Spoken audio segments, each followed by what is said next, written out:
छोरी छैन। नमस्कार साथीहरू, म चन्द्र खड्का। हामी सबैको भावना र आक्रोश एकदमै जाइ छ। 3 वर्षीय अबोध बालिका गरिमा चौधरीमाथि भएको त्यो विभत्स अमानवीय घटनाले आज सिङ्गो देशलाई नै स्तब्ध र शोकाकुल बनाएको छ। बोली पनि राम्रोसँगले नफुटेकी सानी नानीलाई त्यसरी तडपाई हत्या गर्नु मानवतामाथि केही ठुलो कलङ्क हो।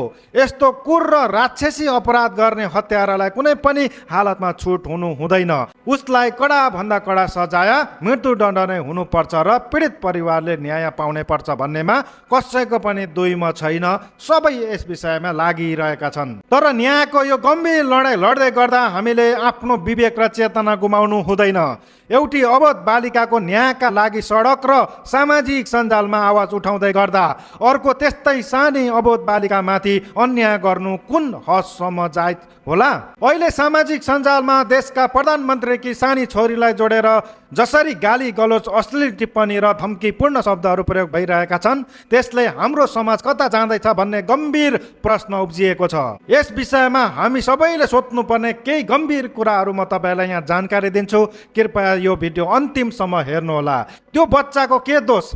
गरिमा चौधरी जस्तै प्रधानमन्त्रीकी छोरी पनि एउटा अबोध बच्चा नै हुन्, जसलाई न देशको राजनीतिक थाहा छ न त कानुन व्यवस्था नै। एउटी नानीको न्यायका लागि लड्दै गर्दा अर्की अबोध बच्चाको मानसिक स्वास्थ्य र सुरक्षामाथि खेलवाड गर्नु कुन संस्कार हो हामी नेपालीको?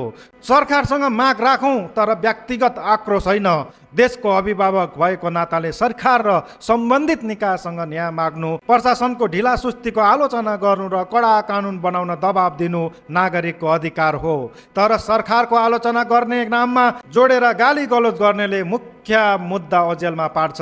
हामी मानव हौँ कि दानव? एउटी नानीको विभत्स हत्याले हामी सबैको मुटु जलेको छ। तर त्यही आक्रोशमा अर्की सानी नानीलाई निशाना बनाउँदा हामी र ती अपराधीमा के फरक रह्यो र साथीहरू? न्यायको लडाइँ लड्दै गर्दा सधैँ सत्य र विवेकमा आधारित हुनुपर्छ।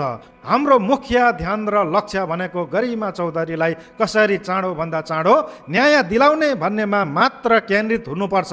आउनुहोस्, उत्तेजना र अराजकतामा नभई एकजुट भएर सही तरिकाले आफ्नो आवाज उठाउँ। अपराधीलाई हदैसम्मको सजाय दिलाउँ, कानुनमा रहेका छिद्रहरू बन्द गराउन र आगामी दिनमा कुनै पनि नानीले यस्तो नियति भोग्नु नपरोस् भन्नका लागि कानुन र शान्तिपूर्ण रूपमा दबाब सिर्जना गरौँ। एउटाको न्यायको लडाइँ अर्को माथिको अन्याय नबनोस् भन्ने कुरा चाहिँ सबैजना नेपाली दाजुभाइ तथा दिदीबहिनीहरूले बुझ्न जरुरी छ। जुन अहिले यो सडकमा यो भिडियो ब्यालेन्सका लागि, त्यो भिडियो ब्यालेन्सका लागि भनेर जुन किसिमले चाहिँ सामाजिक सञ्जालमा भिडियो बनाइँदैछ नि, यो अत्यन्तै नराम्रो, अत्यन्तै धेरै एउटी सानी बच्चीको न्यायको लागि अर्की बच्चीलाई हामीले अन्याय गर्नु हुँदैन भन्ने कुरा चाहिँ सबै मानिसको यो माथिको खोपडीमा पस्यो भने केही न केही राम्रै हुन्छ भन्ने कुरा चाहिँ सबैले बुझ्नु होला। धन्यवाद। जय नेपाल, जय देश।